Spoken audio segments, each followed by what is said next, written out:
The desert doesn't care who you were before it breaks you. It only remembers who was strong enough to breathe one more time. This is a story about a woman left to die and a man who chose not to look away. Spring 1881, Arizona Territory. The land around Copper Ridge lay scorched and unforgiving, silent except for the wind that carried nothing but grit and heat. The sun wasn't warm out here. It punished. Badlands stretched in every direction, split by thornbrush, jagged stone, and the faint scars of wagon trails carved into the earth. At the base of a shallow ravine, the ground still bore the marks of violence. Darkened blood crusted into the dirt. Broken weapons lay half-buried. A strip of torn military blue clung to a rock. Empty canteens, horse tracks and boot prints crossing and doubling back in panic. There had been a fight here, no more than a few days old. And at the center of it all, she lay unmoving. Saka had once stood tall with a spear in her grip and fire in her eyes.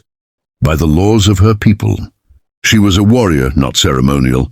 Not symbolic, but real. She rode beside the men, not behind them. She knew how to disappear into stone and brush, how to strike clean, how to endure.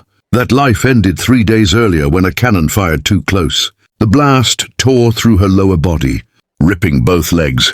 Apart in a spray of heat and iron, there had been no way to carry her. No travois. Soldiers were closing in from the west, fast and heavy. Her own brother had knelt beside her with shaking hands and tears, cutting lines through the dirt on his face. He heated the blade until it glowed, then did what had to be done. He bound what remained as best he could, hands slick with blood. There was no time for words. No explanations, just one final look between them. Then he turned and followed the others into the hills. They left her a skin of water and a few rawhide straps. Nothing more. For a while, Saka believed they were right. The pain came in waves that stole her breath. Fever followed, thick and disorienting. The first night, she slipped into darkness. The second, she woke to ants crawling across her stomach, their tiny bodies tracing her skin.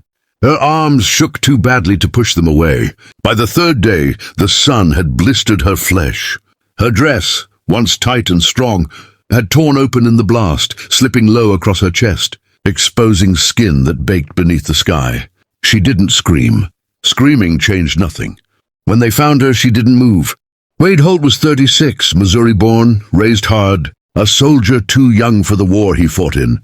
He'd worn gray without believing in it. Survived battles that never left him, then drifted afterward. Mining didn't stick. Cattle work didn't last. Bounty riding hollowed him out. In the end, he bought a small, forgotten stretch of land in Arizona with the last of his pay and learned how to be alone. He spoke little, didn't drink. Folks in Copper Ridge whispered that the fire that took his wife 3 winters back had burned something out of him too. Some swore they'd seen him stand for hours at the edge of his field, staring at nothing at all. That morning, he was tracking 3 stray steers that had broken from his herd. Their trail cut north across dry flats and dipped toward the ravine.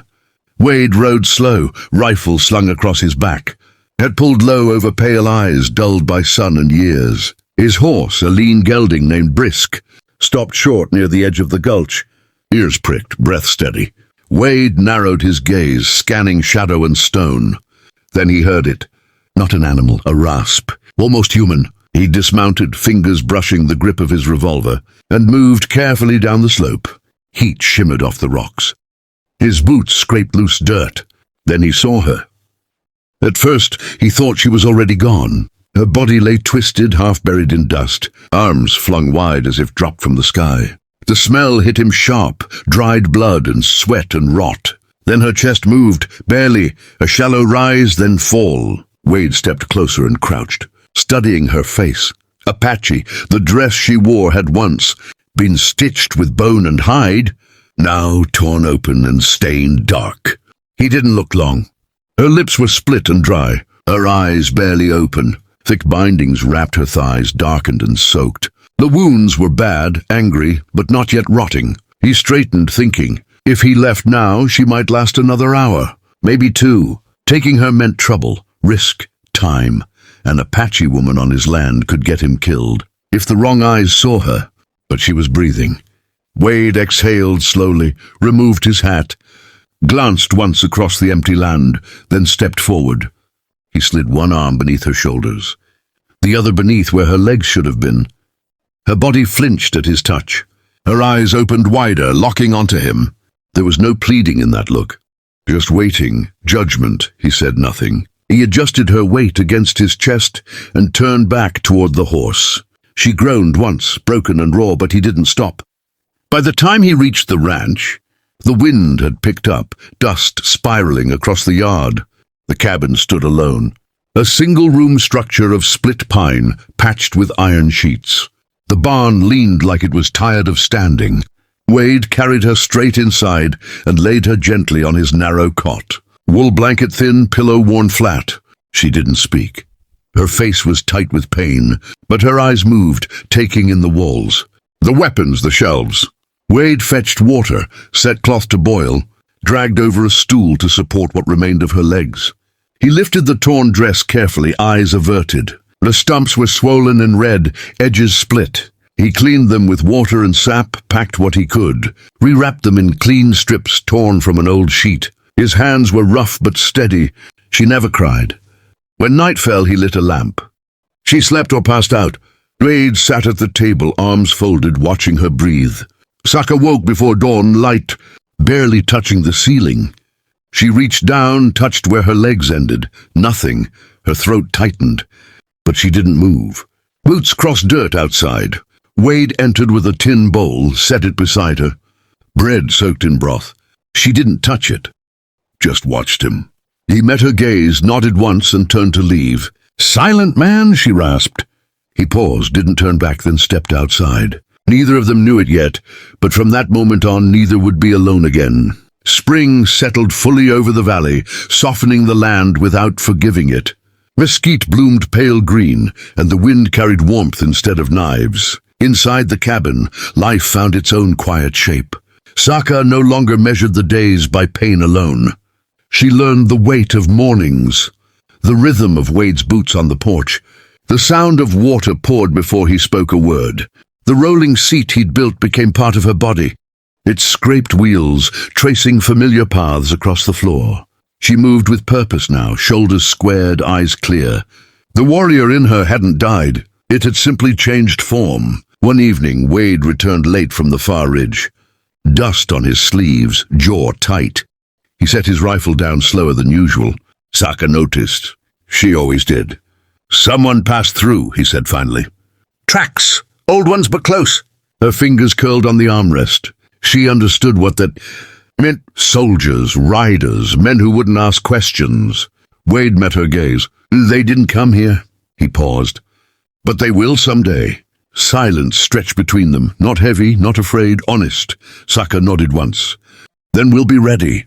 Days later, Wade brought her outside for the first time since the fever. The sky opened wide above them, impossibly blue. He carried her to the edge of the porch and lowered her gently into the sunlight. The air smelled of dust and grass and life pushing back. Saka closed her eyes, face lifted, letting the warmth touch scars that had learned to ache quietly. When she opened them, Wade was watching her, not guarded now, just present. "I won't slow you down," she said. He shook his head. "You already move faster than most." That night she told him about her brother, about the cut, about the look he gave her before he left. Wade listened without interruption, hands folded, eyes steady. When she finished, he didn't offer comfort. He offered truth. He did what he could. She breathed out slowly. "I know. Some wounds didn't close. They just stopped bleeding. Summer came early. The land stayed quiet. No riders, no gunfire. Only work, meals shared, small silences that felt earned. Wade built a wider porch, lower rails, a ramp smoothed by hand. Saka helped where she could, measuring, steadying boards, correcting him once with a faint smile. She began carving again, bone and wood shaped by patient fingers. One evening she handed him a small piece, a hawk, wings half spread. "For watching," she said. He nodded, throat tight, on a morning washed in pale gold. Wade saddled brisk and stopped at the door.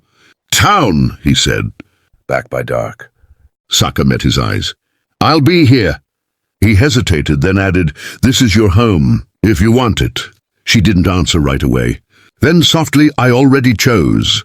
When he returned, the lamp was lit, food warm, and Saka, waiting by the table, straight-backed and calm. Wade set his hat down and sat across from her. The wind brushed the walls, gentle now. Two broken survivors, no longer alone. Not saved, not fixed, just alive and choosing to stay that way. The desert watched them quietly and for once let them be.